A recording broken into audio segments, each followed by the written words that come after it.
അവൾക്ക് ഒന്നിനു നീ അറിയിടുക. സ്നേഹം കൊടുക്കുന്ന മനസ്സ് അവൾക്ക് ഉണ്ടോ എന്ന് അറിഞ്ഞിടുക. കള്ളു കുടിക്കണ ചങ്ങായി നിന്റെ പള്ളക്കകത്ത് എന്താണ്? കള്ളു കുടിക്കണ ചങ്ങായി നിന്റെ പള്ളക്കകത്ത് എന്താണ്? കള്ളല്ലേ കള്ളല്ലേ കള്ളും ചാരായോ വിഷമല്ലേ? കള്ളല്ലേ കള്ളല്ലേ കള്ളും ചാരായോ വിഷമല്ലേ?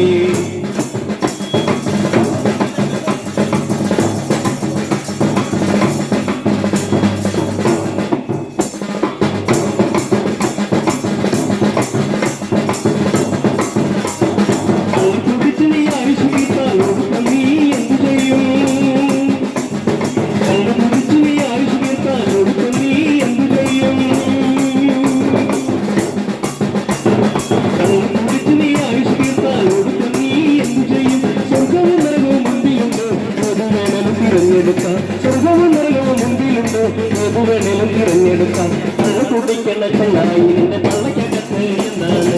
കള്ളു കുടിക്കണ ചങ്ങായി നിന്റെ പള്ളക്കകത്ത് എന്താണ്? കള്ളല്ലേ കള്ളല്ലേ വിഷമല്ലേ? കള്ളല്ലേ കള്ളല്ലേ കള്ളക്കരായ വിഷമല്ലേ?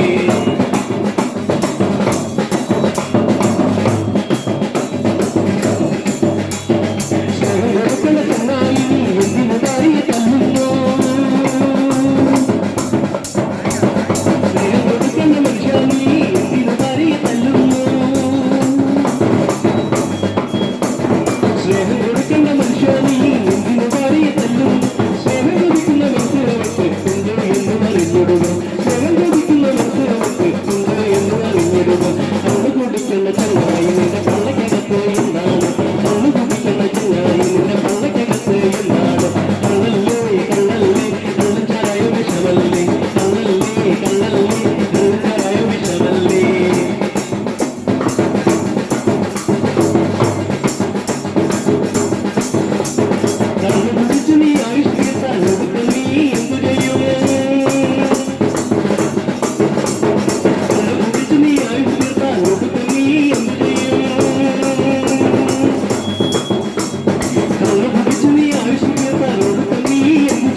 അത്യുന്നതങ്ങളിൽ ദൈവത്തിന് മഹത്വം, ഭൂമിയിൽ ദൈവപ്രസാദമുള്ള മനുഷ്യർക്ക് സമാധാനം.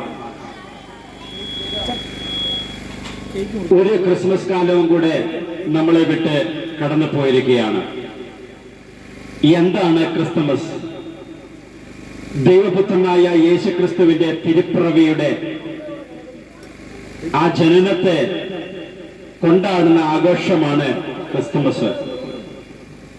പ്രിയമുള്ളവരെ, നമ്മുടെ സഹോദരങ്ങൾ, കുഞ്ഞുങ്ങൾ ഇവിടെ പാട്ടുപാടിയത് കള്ളു കുടിക്കുന്ന ചെങ്ങായി നിന്റെ പള്ളക്കകത്ത് എന്താണെന്ന്. എന്താണ് ആ പാട്ട് ഇവിടെ പാടുവാനിടയായി തീർന്നത്? ഇവിടെ വലിയ കുടിയന്മാരൊന്നും ഇല്ലല്ലോ. എന്തുകൊണ്ടാണ് ആ പാട്ട് ഇവിടെ പാടുവാനിടയായി തീർന്നതെന്ന് ചോദിച്ചു കഴിഞ്ഞാൽ, ക്രിസ്മസ് സന്ദേശത്തിനാണോ ഈ പാട്ട് പാടുന്നതെന്ന് ചോദിച്ചു കഴിഞ്ഞാൽ എന്റെ ആൻസർ, ലോകത്തിൽ ഏറ്റവും കൂടുതൽ മദ്യം ചെലവാകുന്ന ദിവസമാണ് ഡിസംബർ 25. ലോകത്തിൽ ഏറ്റവും കൂടുതൽ മദ്യം കുടിക്കുന്ന അനേക യൗവനക്കാര് മദ്യപാനം സ്റ്റാർട്ട് ചെയ്യുന്ന ദിവസങ്ങളാണ് ഈ ക്രിസ്മസ് ദിവസങ്ങൾ. യേശു എന്തിനു വേണ്ടിയാണ് ഈ ലോകത്തിൽ ജനിച്ചത്? പ്രിയമുള്ളവരെ, യേശു ആൾക്കാരെ സൗഖ്യമാക്കുവാനോ, ഭൂതങ്ങളിൽ നിന്ന് വിടുതൽ കൊടുക്കുവാനോ, രോഗസൗഖ്യമോ സാമ്പത്തികമായ ഉയർച്ചയോ നന്മയോ കൊടുക്കുവാൻ വേണ്ടി മാത്രമല്ല യേശു ഈ ഭൂമിയിൽ വന്നത്. യേശു ഈ ലോകത്തിൽ വന്നതിൻ്റെതായ മുഖ്യമായ ഉദ്ദേശം മനുഷ്യവർഗത്തെ പാപത്തിൽ നിന്നും വിടുവിച്ച് മനുഷ്യവർഗത്തിന്റെ പാപത്തിന് പരിഹാരം വരുത്തി മനുഷ്യനെ നിത്യമായ സ്വർഗരാജ്യത്തിൽ കൊണ്ടെത്തിക്കുവാൻ വേണ്ടിയാണ് യേശുക്രിസ്തു ഈ ഭൂമിയിൽ മനുഷ്യനായി ജനിക്കുവാനിടയായി തീർന്നത്.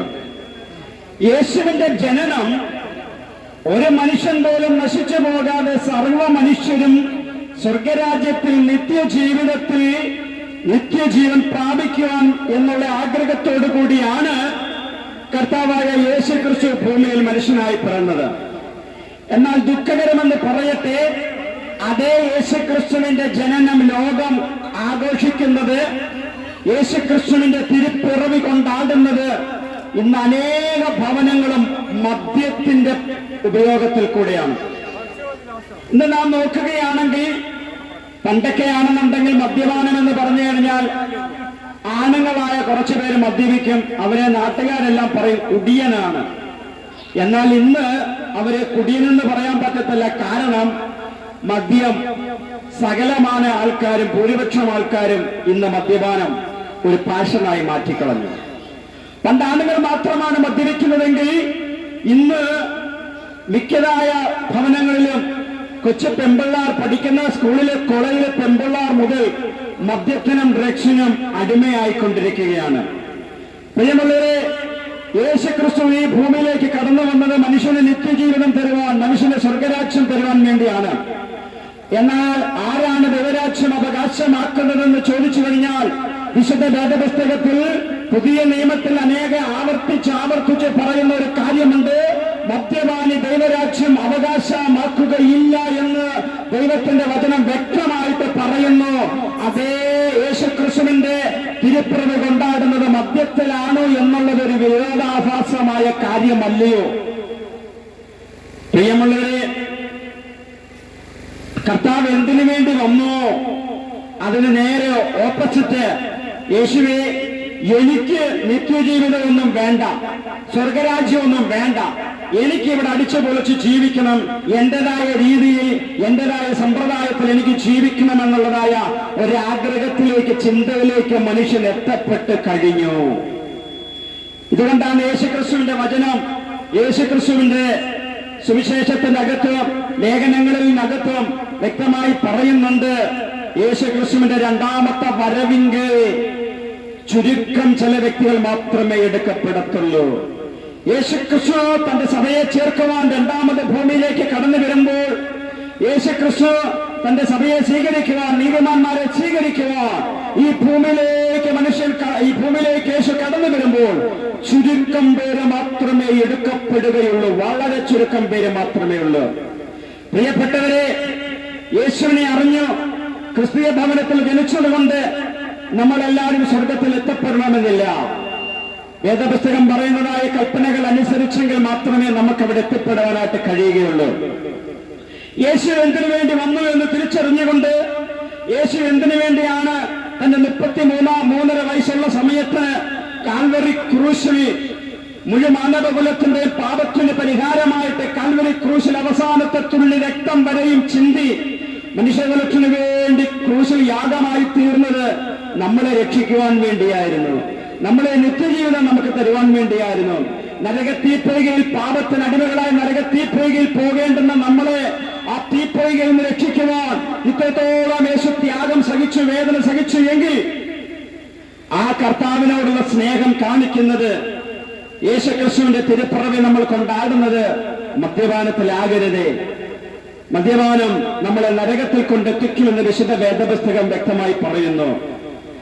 എന്നാൽ ശ്രദ്ധിക്കുക, യേശുക്രിസ്തു ഈ കാൽവരി ക്രൂശിൽ യാഗമായത് നമ്മളെ നിത്യജീവനിൽ എത്തിക്കാൻ വേണ്ടി, നിത്യമായ സ്വർഗം നമുക്ക് തരാൻ വേണ്ടിയാണ് എങ്കിൽ ആ കർത്താവിന്റെ വാക്ക് നാം അനുസരിക്കേണ്ടിയിരിക്കുന്നു.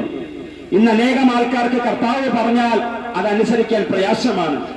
വിശുദ്ധ വേദപുസ്തകത്തിൽ നമ്മൾ നോക്കുകയാണെങ്കിൽ മർക്കോസിന്റെ സുവിശേഷം അവസാനത്തെ അധ്യായവും മത്തായിയുടെ സുവിശേഷം അവസാനത്തെ അധ്യായത്തിലൊക്കെ യേശു പറയുന്നത് കാര്യമുണ്ട്. ആ കാര്യം എങ്ങനെയാണ്? നിങ്ങൾ പോയി ഭൂമിയുടെ അറ്റത്തോളം പോയി സകല സൃഷ്ടികളോടും സുവിശേഷം അറിയിക്കണം. സകല സൃഷ്ടികളോടും സുവിശേഷം അറിയിക്കണം എന്നുള്ളത് യേശുവിന്റെ കൽപ്പനയാണ്. അത് വേണമെങ്കിൽ ചെയ്യാം എന്നുള്ളത് രാജാതിരാജനായ രാജാവിന്റെ കൽപ്പനയാണ്. സകല സൃഷ്ടികളോടും സുവിശേഷം അറിയിക്കണം എന്നുള്ളത്. ആ സുവിശേഷം അംഗീകരിക്കുന്ന വ്യക്തികളെ, യേശുവിനെ രക്ഷകനായി സ്വീകരിക്കുന്ന വ്യക്തികളെ പിതാവിന്റെയും പുത്രന്റെയും പരിശുദ്ധ നാമത്തിൽ സ്നാനപ്പെടുത്തണമെന്നുള്ളത് കർത്താവിന്റെ കൽപ്പനയാണ്. ഇത് തന്നെയാണ് മർക്കോസിന്റെ സുവിശേഷവും 16-ാമത്തെ അധ്യായത്തിൽ, അതിന്റെ അവസാന അധ്യായത്തിൽ യേശുക്രിസ്തു പറയുന്ന ഒരു കാര്യമുണ്ട്. യേശുക്രിസ്തു വന്നത് നമ്മളെ നിത്യജീവിതം തരുവാൻ, നമ്മളെ നിത്യ സ്വർഗത്തിൽ കൊണ്ടെത്തിക്കുവാൻ വേണ്ടിയാണ്. ആ യേശു നമ്മളോട് ചില കാര്യങ്ങൾ പറയുന്നുണ്ട്. നമ്മളെ നിത്യതയിൽ എത്തിക്കുവാൻ കർത്താവ് തന്റെ അവസാനത്തെ തുള്ളി രക്തം വരെയും കാൽവരി ക്രൂശിൽ ചിന്തി നമുക്ക് വേണ്ടി പിതാവായ ദൈവത്തിന് അനുസരണമുള്ളവനായി ക്രൂശിലെ മരണത്തോളം പിതാവായ ദൈവം പറഞ്ഞ സകലതും യേശു അനുസരിച്ചു. കാരണം ദൈവത്തിന്റെ വചനം, പിതാവിന്റെ വചനം യേശു ക്രിസ്തുവിന് ആഹാരമായിരുന്നു. എന്നാൽ ദൈവത്തെ അംഗീകരിക്കാത്ത, ദൈവം പറയുന്നത് അനുസരിക്കാത്ത, ദൈവത്തിന്റെ വചനത്തോട് മറുതലിക്കുന്ന ഒരു ദൈവത്തിന്റെ സൃഷ്ടി ഉണ്ടെങ്കിൽ അത് മനുഷ്യകുലം മാത്രമാണ്. നമുക്കറിയാം, യോനാ പ്രവാചകന്റെ പുസ്തകം, പഴയ നിയമത്തിൽ യോനാ പ്രവാചകന്റെ പുസ്തകം വായിക്കുമ്പോൾ അവിടെ ഇങ്ങനെ ചില കാര്യങ്ങൾ പറയുന്നുണ്ട്. ദൈവം ഒരു പുഴുവിനോട് കൽപ്പിച്ചു, ആ പുഴു ആ ചെടിയെ കുത്തി ഉണക്കിക്കളയുവാൻ പുഴുവിനോട് കൽപ്പിച്ചു. പുഴു അതനുസരിച്ചു. അതേ ദൈവം സമുദ്രത്തിന്റെ ആഴത്തിലുള്ള ഒരു മത്സ്യത്തോട്, തിമിംഗലത്തോട് പറഞ്ഞു, യോനായെ വിഴുങ്ങാൻ പറഞ്ഞു. യോനായെ വിഴുങ്ങാൻ പറഞ്ഞതായ ആ മത്സ്യം അതുപോലെ ദൈവത്തിന്റെ വചനം അനുസരിച്ച് യോനയെ വിഴുങ്ങി. എന്നാൽ ദൈവത്തിന്റെ ഛായയിലും സാദൃശ്യത്തിലും സൃഷ്ടിക്കപ്പെട്ടതായ മനുഷ്യനായ യോന ദൈവം പറഞ്ഞ വാക്കനുസരിച്ചില്ല.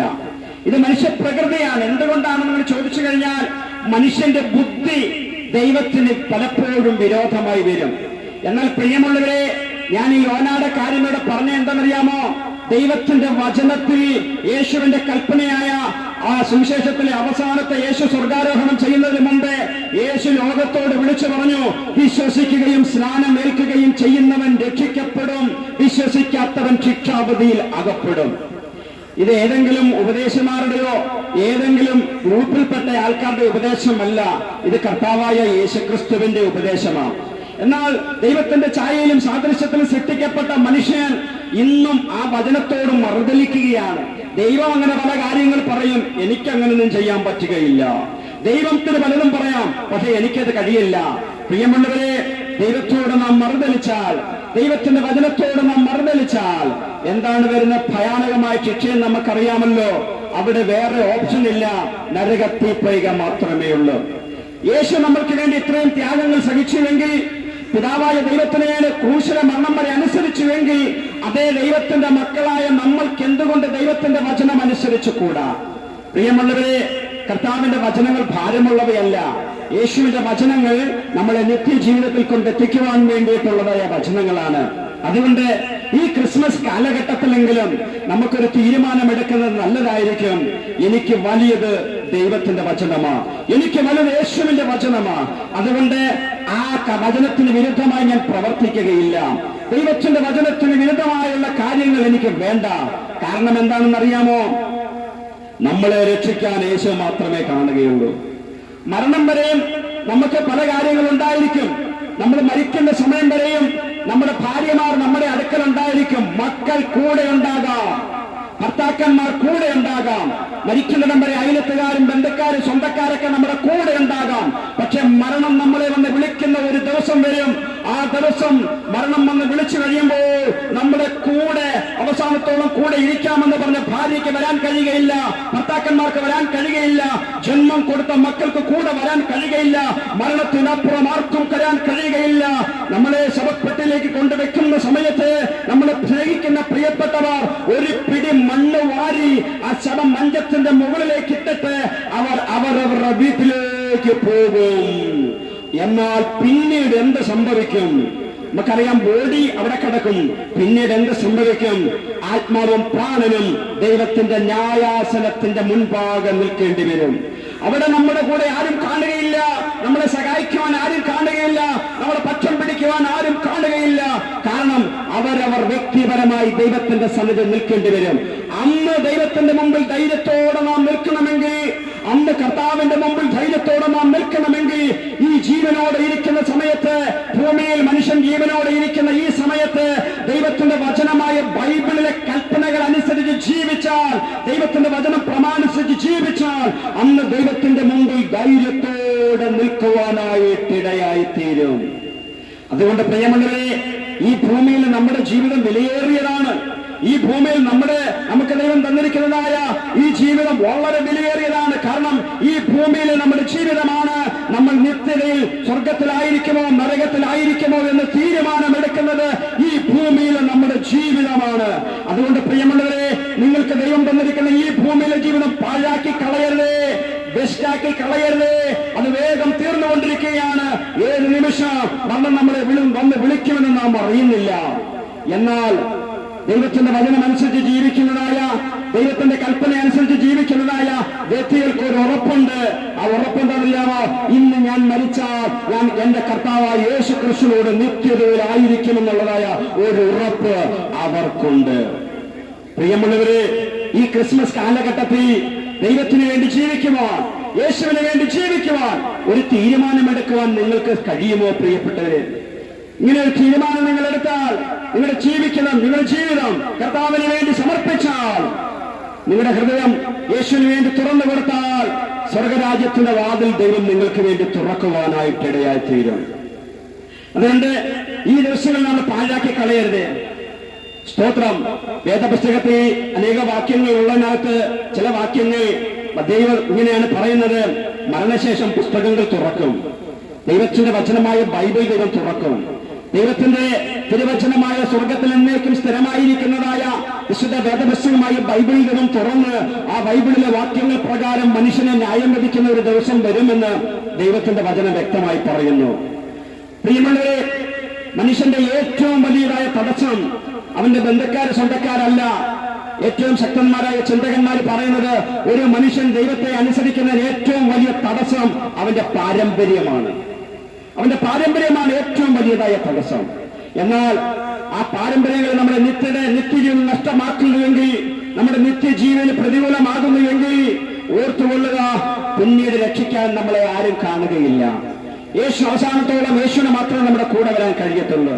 യേശു നമ്മുടെ ഭാഗം നിൽക്കണമെങ്കിൽ, യേശു നമ്മളുടെ കൂടെ നിൽക്കണമെങ്കിൽ യേശുവിൻ്റെതായ വചനങ്ങൾ അനുസരിച്ചുകൊണ്ട്, കർത്താവിൻ്റെതായ വാക്കുകൾ അനുസരിച്ചുകൊണ്ട് ഒരു ദൈവ പൈതലായി, യേശുക്രിസ്തുവിന്റെ പ്രിയമുള്ള ഒരു പൈതലായി ദൈവത്തിന്റെ വചനത്തെ അനുസരിച്ച് ജീവിച്ചാൽ ആ വ്യക്തികൾക്ക് നിത്യജീവിതം യേശു നൽകുവാനായിട്ട് ഇടയായി തീരും.